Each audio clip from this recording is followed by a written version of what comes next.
Во изминативе неколку денови во јавноста просторија многу невистини, шпекулации и обвинувања во врска со тендерската постапка за набавка на реагенси за јавните здравствени установи во Република Македонија.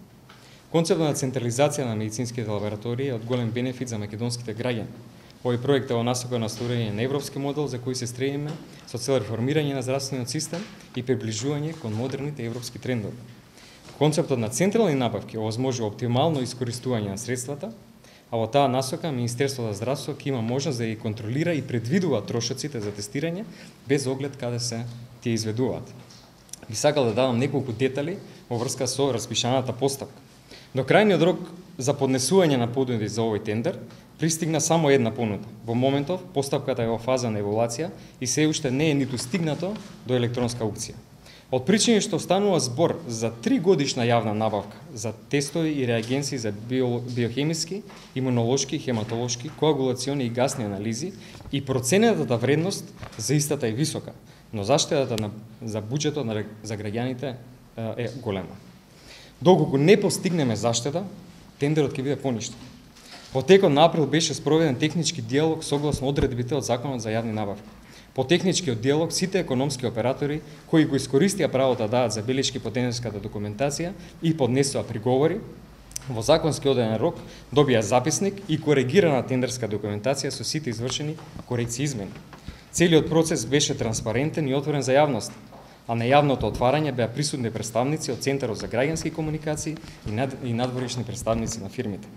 Потенцирам, Министерството за здравство не склучило договор и фирмата која се споменува во јавноста не го добила тендерот.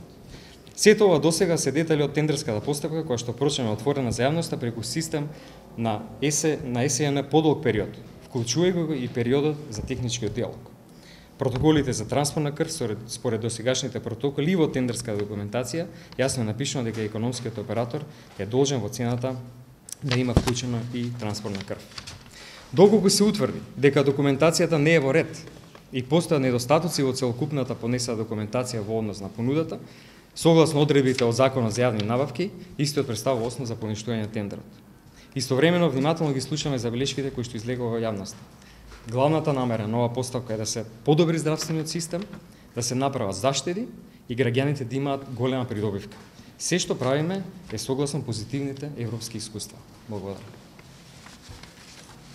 Дали може да ни кажете колку фирми поднесоа жалби на оваа тендерска постапка и постојат реакции, значи во јавноста дека тендерот е така направен да може да го добие само фирмата која што е спомената дека доставила понуда и зошто подизведувачот кој што се спомнува, по каква случајност се регистрирало токму во април кога ви ги најавите централната набавка? Навистина во однос на детали во однос на фирмата која што настапи, која што даде понудата, јас навистина не можам да кажам заради тоа што не знам. Концептот на централна набавка е да се стави се на еден куп. Од тука потекнува и големата сума која што е предвидена од тендерот. Ние сумата сме ја собрале од сите јавни здравствени установи врз основа на количините на пари кои што ги трошат за набавка на реагенси. И таа изнесува близу 12 милиони евра годишно. Сметајќи дека тоа премногу и дека навистина можеме да направиме заштеда, ние посегнавме кон концептот за групна централна набавка и тоа повеќе годишна со цел да добиеме реагенси со многу по ниски цени. Кога правиме таква набавка и кога треба да ги покриеме сите потреби за сите анализи, ние мора да ги побараме сите анализи кои што им треба на овие граѓани во сите јавни здравствени институции.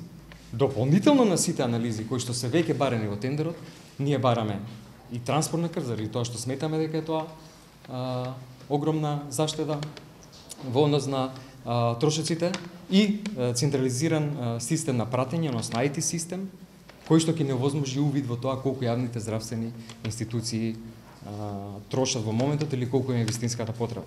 Значи да одговорам директно. Тендерската документација, тоа што го бараме од биохемиските анализи е врз основа на тоа што навистина им треба на нашите граѓани. Тука се ставени сите анализи, никогаш да нема недостаток од никаков регез во ниту една јавна здравствена установа каде што би требало да има апарат за биохемиска анализа на крвта. Видите постапката во фаза на евалуација, кога рокот за евалуација завршува оваа недела. која фирма конкурирала, каква понуда остави да си станува збор или заедна работа. Па сега е малку интересно што се дозволува пристап до отворањето на понудите и има луѓе што имаат пристап, а се крие името на фирмата која конкурирала.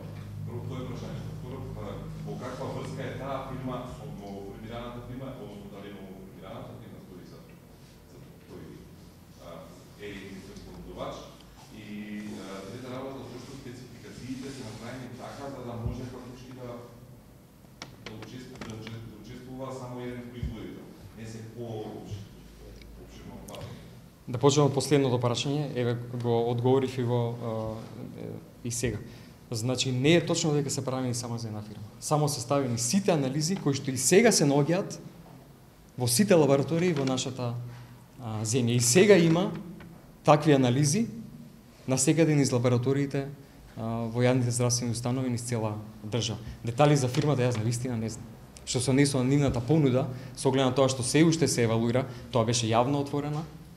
Многу луѓе присуствуваа од различни фирми, компании, од граѓански организации, сите има увид во отворењето на понудата, тоа се јавни податоци. Можете слободно да ги добиете.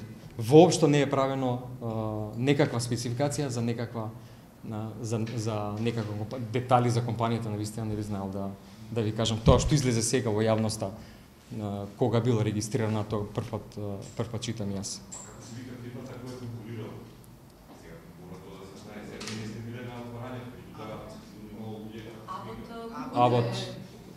Точното име на фирмата може да ви го дам сега веднаш после на овој конференцијата. Исто така и Алијансата за авансите, од која е високи партиски член е вашиот председник господин Каравари, а ваша оставка поради овој што смета тој скандалозен тендер и поради сите грешки кои во здравството кои пишуваат на ваша смета. Имаше многу обвинувања од разни политички партии. Алијансата е една од нив, другата е ВМРО ДПМН. Навистина не знам со кој образ излегуваат да зборат за здравството, кој што го газеа со години. Излезе еден колега доктор во име на партијата ВМРО ДПМН и стои пред монитори кои што гледат колку една интензивна нега и веројатно држи пресконференцијата од зграда кој што значува проект кој што вреди колку 2 клинички центри и изнесува невистини згора на се. Значи прво мислам дека не е соодветно и културно, а второ сметам дека се тоа груби лаги. Ќе одговорам на обвинувањата, тендерот воопшто не е доделен на една фирма понудувач. Доколку сметаме дека било кој дел од постапката не е запазен и законски како што треба, доколку нема можност за конкуренција, доколку не постигнеме заштита, ние со ова нема да продолжиме. Ќе бараме друг начин како тоа да го постигнеме. А знаеме дека може да има заштита. 12 милиони евра троши оваа држава за реагенси годишно. Па тоа е премногу. Ние знаеме дека цените се многу помали. Ова е едниот од начините кои што сметавме дека ќе ја постигнеме заштита. Ако не успееме, заради обвинување, макар и заради кој сака да се остави сомнеш врз себе. Тоа нема да се случи, меѓутоа ние ќе најдеме начин. Заштита? Затоа што знаеме дека може да има, ќе има и тоа граѓаните ќе го осетат, заради тоа што тие пари ќе влезат назад во здравствениот систем. Ова се случува повеќе од 20 години, се дренираат парите од ова здравство, тоа е греот. Ние тоа ќе го запнеме. Колка би била заштедата? Јас очекувам дека најмалку може да биде околу 20% според нашите сознанија и нашите анализи. Министре, едно хипотетичко прашање, што доколку еве на пример работ го добие тендерот, помене тоа еволуацијата, дали ќе дозволите АХР лабораторија кој што никој не ја знае во здравствениот систем да биде подизведувач на оваа фирма? Ќе ви кажам уште еднаш. Не сме стигнати до таа фаза. И сега доколку го добие работ, дали ќе дозволите таква фирма кој што никој не ја знае во здравствениот систем да биде подизведувач на еден толку тежок тендер? Токму затоа трае евалуацијата, да процениме дали можете или не. И не ми одговоривте дали приговори има до сега доставено? Има приговори, да. Има 4 приговори доставено до Министерството. Ако некој смета дека тоа што сакаме да направиме заштеда, тоа што знаеме дека трошоците се огромни, тоа што го знаеме механизмот како да го направиме тоа што сакаме да го подобриме здравствениот систем е причина за оставка, нема проблем. Што се однесува приговорите? Рековте 4 за доставање?